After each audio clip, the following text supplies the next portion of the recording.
반갑습니다. 와인 오디세이에 오신 것을 환영합니다. 여러분, 와인을 그냥 따라 마시고 계신가요? 그런데 혹시 디켄팅을 하면 와인의 맛이 완전히 달라진다는 사실 알고 계셨나요? 와인을 좋아하시는 분들이라면 한 번쯤 들어봤을 텐데요. 꼭 해야 할까요? 아니면 그냥 마셔도 될까요? 오늘은 디켄팅이 무엇인지, 언제 필요하고 어떻게 하는지, 그리고 꼭 디켄터가 있어야 하는지까지 하나하나 자세히 알려드릴게요. 끝까지 함께 주세요.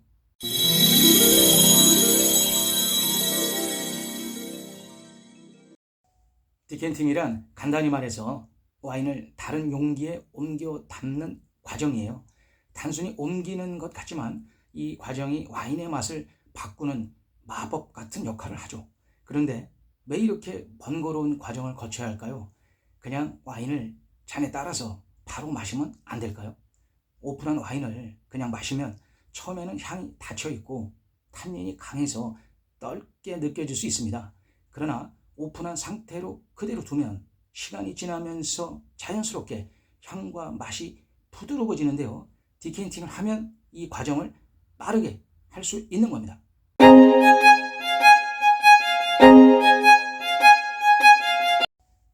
디켄팅을 해야 하는 이유는 두 가지입니다. 첫째, 침전물을 제거하기 위해서이고요. 둘째, 와인의 향과 맛을 깨우기 위해서입니다. 먼저 와인의 침전물을 제거하는 과정에 대해 설명을 드리겠습니다. 오래된 와인, 특히 레드 와인은 병 속에 미세한 침전물이 쌓일 수 있습니다.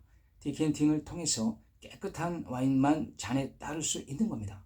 실제로 시음했던 와인을 보여드리겠습니다.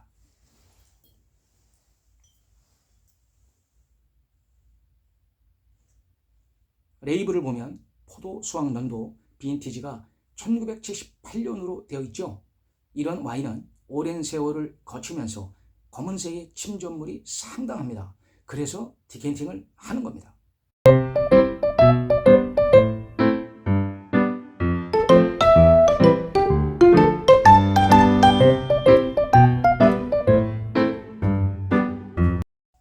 참고로 오래된 화이트 와인에서도 침전물이 있는데요.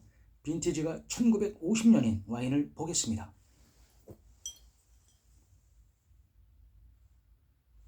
레드 와인의 침전물보다는 색이 흐린 갈색이고 양도 약간 적게 나옵니다.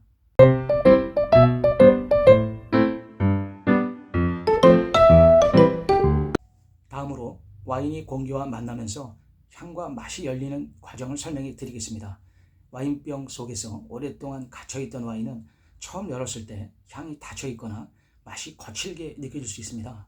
디켄팅을 하면 산소와 접촉하면서 향이 풍부해지고 맛이 한층 부드러워집니다. 마치 뜨거운 국을 바로 먹는 것보다 살짝 식혀야 맛이 제대로 느껴지는 것과 같은 원리죠.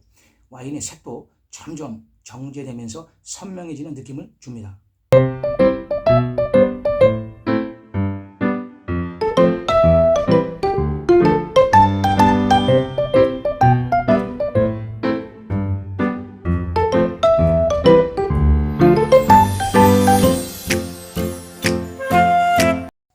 참고로 빈티지가 얼마 안 된 영한 와인의 경우도 디켄팅을 해서 드시면 좋은데요.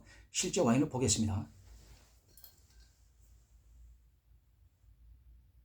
와인이 들어있네요. 레이블을 보면 2022년 빈티지라서 아직 어리지만 디켄팅을 해서 마시면 훨씬 부드럽고 향기로우며 맛이 좋아집니다.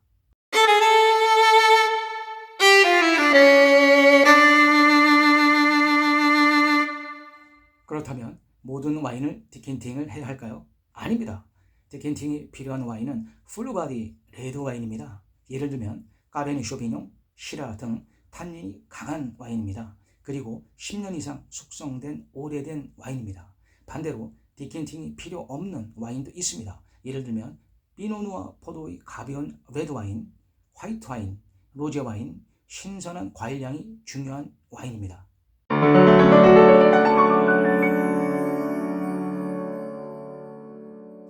그런데 디켄터가 없는데 어떻게 하냐고요? 괜찮습니다. 걱정할 필요가 없습니다. 집에서도 간단한 방법으로 디켄팅의 효과를 낼 수 있습니다. 디켄터 없이 디켄팅하는 방법 몇 가지를 알려드리겠습니다. 우선 큰 와인잔에 따라놓고 기다리는 겁니다. 공기와 자연스럽게 접촉을 하면서 부드러워집니다. 와인을 한 잔에서 다른 잔으로 여러 번 옮겨 따라도 됩니다. 산소의 접촉을 증가시키는 겁니다. 물병이나 음료를 담아놓는 카라페를 사용해도 됩니다. 간단한 대체 디캔팅 도구를 사용하는 겁니다. 블렌더를 활용하는 방법도 있습니다. 빠르게 산소와 접촉을 시키는 방법인데요. 고급 와인에는 추천하지 않습니다. 디캔팅 꼭 해야 할까요? 결론은 디캔팅이 꼭 필요한 건 아니지만 어떤 와인은 디캔팅을 하면 훨씬 더 맛이 좋아질 수 있어요. 특히 풀바디 레드 와인이나 오래된 와인을 드실 때에는 한번 시도해 보세요. 오늘 알려드린 방법을 활용해서 집에서도 간단하게 디캔팅을 해보세요. 정말 맛의 차이를 느낄 수 있을 거예요. 다음에도 유용한 와인 정보로 돌아오겠습니다. 궁금한 점은 댓글로 남겨주세요. 감사합니다. 나의 장갑 포도주를 위하여.